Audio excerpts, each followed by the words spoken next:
আমাৰ আৰক্ষীত আবেদন কৰা ল'ৰা ছোৱালীসকলে মোক সুধি থাকে যে দাদা মামা পুলিচৰ ফিজিকেল ইণ্টাৰভিউ কেতিয়াৰ পৰা আৰম্ভ হ'ব।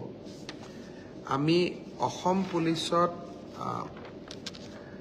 ৬,৪৩৪টা পোষ্টৰ বাবে আবেদনৰ প্ৰক্ৰিয়া আৰম্ভ কৰিছিলোঁ আৰু আজি আমি সিদ্ধান্ত ললো যে অহা ৩ অক্টোবৰৰ পৰা পুলিচৰ ফিজিকেল টেষ্টসমূহ আৰম্ভ হ'ব।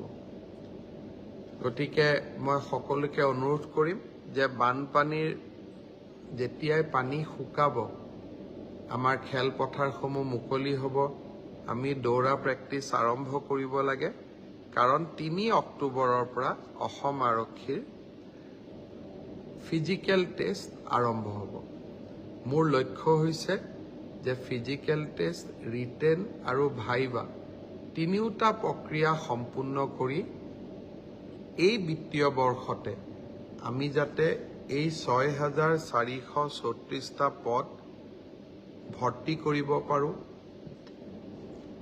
এটা সুন্দৰ নিযুক্তি প্ৰক্ৰিয়াৰ মাজেৰে ল'ৰা ছোৱালীক নিযুক্তি দিব পাৰোঁ আৰু তাৰ লগে লগে ২০২৫ চনৰ বাবে আকৌ এবাৰ নিযুক্তি প্ৰক্ৰিয়া আমি যাতে আৰম্ভ কৰিব পাৰোঁ।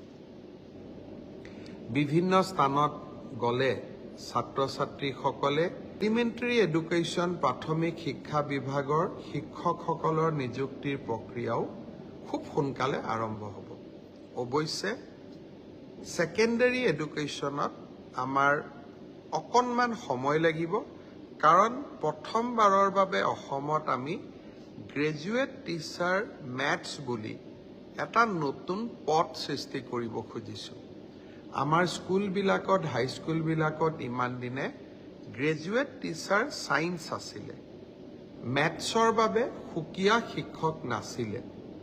যোৱা কালি শিক্ষা বিভাগৰ লগত মই বহুত দেৰি বহিছিলোঁ আৰু আমি এটা সিদ্ধান্ত লৈছোঁ যে আমাৰ হাইস্কুলবিলাকত গ্ৰেজুৱেট টিচাৰ মেথছ বুলি এটা সুকীয়া পদ হ'ব লাগে, যাতে গণিতৰ ওপৰত আমি একোজন শিক্ষক নিযুক্তি দিব পাৰোঁ।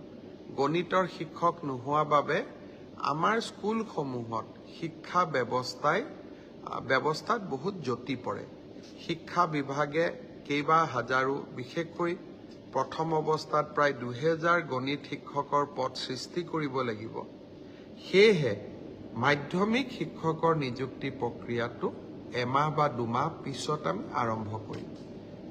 সেই হ'লেও মোৰ লক্ষ্য যে এই গোটেই পোষ্টখিনি গ্ৰেড 3ত ৭,৬০০, গ্ৰেড 4ত ৫,০০০, পুলিচত ৬,৪৩৪, এলিমেণ্টাৰী এডুকেশ্যনত ৫,৫৫০ গৰাকী শিক্ষক, ছেকেণ্ডাৰী এডুকেশ্যনতো প্ৰায় ৮,০০০ শিক্ষক, এই গোটেই অৰ্থাৎ প্ৰায় ৩৫,০০০ নিযুক্তি আমি মাৰ্চ মাহ বা এপ্ৰিল, বিশেষকৈ বহাগ বিহুৰ আগতে আমি শেষ কৰিব খুজিছোঁ। ছাত্ৰ ছাত্ৰীসকল, যুৱক যুৱতীসকল, নিকা নিযুক্তি মোৰ দায়বদ্ধতা আছিল। বহু সময়ত বহুতে কয় যে মেৰিটত নিযুক্তি পাইছোঁ, চৰকাৰক কিয় খাতিৰ কৰিব লাগে। পংকিলতাৰ দিনত ৰাজনৈতিক দৃষ্টিৰ পৰা আঁতৰি মেধাৰ ভিত্তিত নিযুক্তি দিয়া সিদ্ধান্তই ৰাজনৈতিকভাৱে আমাক ক'ৰবাত বহুত ক্ষতি কৰে।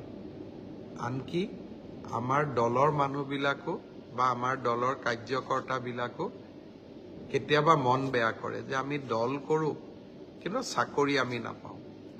তথাপিতো মেৰিটত নিযুক্তি দিয়া মোৰ এক দায়বদ্ধতা আছিল আৰু সেই দায়বদ্ধতা পালন কৰাৰ বাবে মই আকৌ এবাৰ সাজু হৈছোঁ।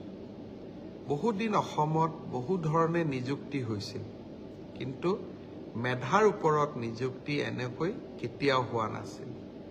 ১ লাখ নিযুক্তি সমাপ্ত কৰি নিৰ্বাচনী সভাবিলাকত মই যি ধৰণে প্ৰতিশ্ৰুতি দিছিলোঁ যে মই আৰু ৫০,০০০ নিযুক্তিৰ ব্যৱস্থা কৰিম, তাৰ প্ৰতি ধাৱমান হৈছোঁ।